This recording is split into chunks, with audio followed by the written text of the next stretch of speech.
তুই নাকি তাড়াতাড়ি আসছিস। আমার কথা বাদ দে, আমি যে একা একা শাড়ি পরতে গিয়ে সব ঘেটিয়ে ঘুটিয়ে নিই, যেমন মা ছিল না বাড়ি বলে ও নাকি তাড়াতাড়ি আসবে বলে আমি খুব তাড়াতাড়ি চলে এসেছি। গাইস ব্যাগ রাখো, কাছে বসে পড়ো। গাইস তার আগে আমার শাড়িটা একটু ঠিক করে দে না রে, পুরো খুলে গেছে, আমি তো আসলে হাঁটতে পারছি না। আমি বেশি কথা বলতে পারছি না, অনেক বেশি বিজি। আমার আজকে যে ব্লগ আজকে আমার বোনই করবে, ওকে পুরোপুরি দায়িত্বটা বোনকেই দিয়ে দিচ্ছে। আমি এর মধ্যে ঢুকছি না, আমি যাচ্ছি না। তো কি হচ্ছে না হচ্ছে তোমরা দেখতেই পাবে। আলতা পড়ছিলাম, তাই বোনকে বললাম নিচে স্টুডেন্টরা কি করছে, রেডি হয়েছে কিনা সবাই একটু দেখে আয়। তো এখনও টুকটাক করে রেডি হচ্ছে, তো এখন রেডি হয়ে গেছে। আমিও নিচে আসলাম, এসে এখন রবীন্দ্রনাথ ঠাকুরকে মালা পরাচ্ছিলাম, এখন একটু ডেকোরেশন করছিলাম, বুঝলে তো।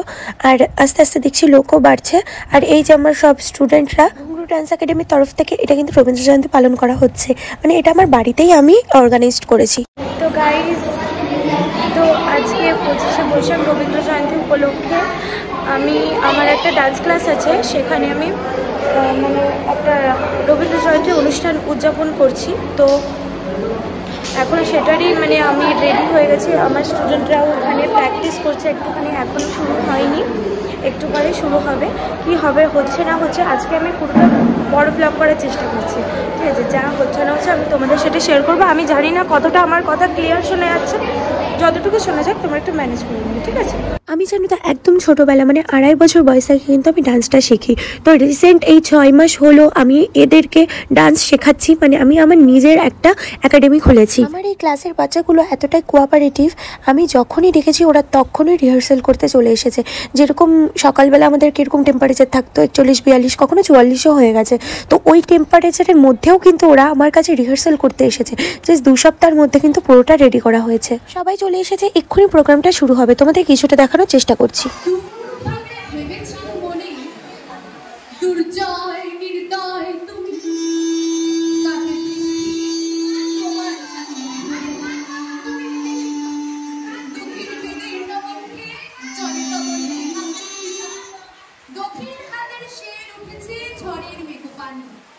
সেটা হতে বজ্র নেমে আর ভয়ে ভয়ে এসেছিল দুরু দুরু মুখে তোমার সম্মুখে, তোমার ভুকুটি ভঙ্গে তরঙ্গির আসন্ন উৎপাত নামিল আঘাত কাজল রুটিল অভিঘাত চেয়ে সুধায়।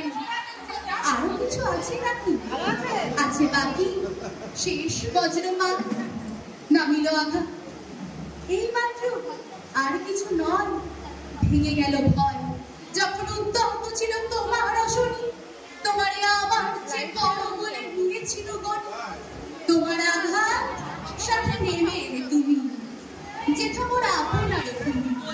ছোট হয়ে গেছো আজ আমার টুপিরও সব লাজ। যত বড় হও তুমি তো মৃত্যুর যে বড় নও, আমি মৃত্যু যে বড়। এই শেষ কথা বলে যাবো আমি চলে। নমস্কার, সকলকে জানাই শুভ সন্ধ্যা। বৈশাখ এলেই বাঙালি যেন একটু বেশি করে ডুবে থাকে রবীন্দ্র ভাবনায়। এবারেও তার অন্যথা হয়নি।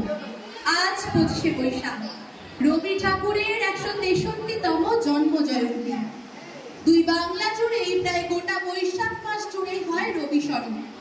তবে আজকের দিনটা একটু বেশি কাছে। আজ সেই দিন, জন্মেরও প্রথম শুভক্ষণ। রবীন্দ্রনাথের নাচ, গান, কবিতা, গল্প, উপন্যাস, নাটক নিয়ে আজ চর্চা হবে। তবে আমরা আজ নৃত্য পরিবেশনের মাধ্যমে দিনটিকে উদযাপন করব। চারিদিকে দেখো চাকি হৃদয় প্রসারী, ক্ষুদ্র দুঃখ সব তুচ্ছ মানি। চারিদিকে দেখো চাকি হৃদয় প্রসারী, ক্ষুদ্র দুঃখ সব তুচ্ছ মানি। প্রেম ভরিয়া লহ শূন্য জীবনে, আনন্দ ধারা বহিছে ভুবনে। এটা হলো উদ্বোধনী নাচ। এই নাচটা দিয়ে আমি প্রোগ্রামটাকে উদ্বোধন করলাম। এই নাচটার অরিজিনাল সাউন্ডটা আমি কেটে দিয়েছি, তার কারণ সবাই যেন কপিরাইট চলে আসে। আমি প্রথম থেকে লাস্ট অবধি যে কটা প্রোগ্রাম হয়েছে সব কটা ডান্স আমি তোমাদের সাথে শেয়ার করব। আর অ্যানাউন্সমেন্ট যে করছে তোমরা দেখলে, সে হচ্ছে কিন্তু আমারই বোন, আমার মামার মেয়ে। ও কিন্তু খুবই সুন্দর আবৃত্তি বলে, ওই কারণে আমি ওকে সিলেক্ট করেছি যে ও অ্যানাউন্সটা করুক। এত সুন্দর অ্যানাউন্স করলো গাইস, তোমরাও তো শুনতে পেলে। সবটা একবারে দেওয়া সম্ভব না, তার জন্য আলাদা আলাদা করে তোমাদের সাথে আমি সব শেয়ার করব, মানে সব ডান্সের ভিডিওগুলো আলাদা আলাদা করে শেয়ার করব। আমি অনেককে অনেক রকম দায়িত্ব দিয়েছিলাম, মানে আমার বোন, বান্ধবী, এরা প্রচুর হেল্প করেছে আমাকে। নাচের শেষে সবাইকে স্টেজে ডাকা হয়েছিল, সেটারই কিছু অংশ তোমাদের সাথে তুলে ধরলাম। আমিও যেমন খেটেছি, আমার বাচ্চাগুলো কিন্তু সেরকম ভাবেই খেটেছে। ওদের আমি এই গরমের মধ্যে যখন ডেকেছি, যখন ওরা ঠিক তখন আমার এখানে এসে হাজির। তো ওরা যদি আমার সাথে চেষ্টা না করতো তাহলে এই প্রোগ্রামটা হয়তো আমি ঠিক করে করতে পারতাম না। এতদিনের খাটনির ফলটা কিন্তু আমি হাতে তালির শব্দ শুনেই বুঝতে পারলাম। মানে দর্শকরা কিন্তু হাতে তালিটা বেশ ভালোই দিয়েছিল। প্রোগ্রামের শেষের দিকে আমরা চলে এসেছি, এখানে আমি টিফিনগুলো সবাইকে দিয়ে দিচ্ছিলাম। তো গাইস, আজকের দিনটা আমার খুবই ভালোভাবে কাটলো। তোমাদের সাথে দেখা হচ্ছে আবার পরের একটা ব্লগে। টাটা।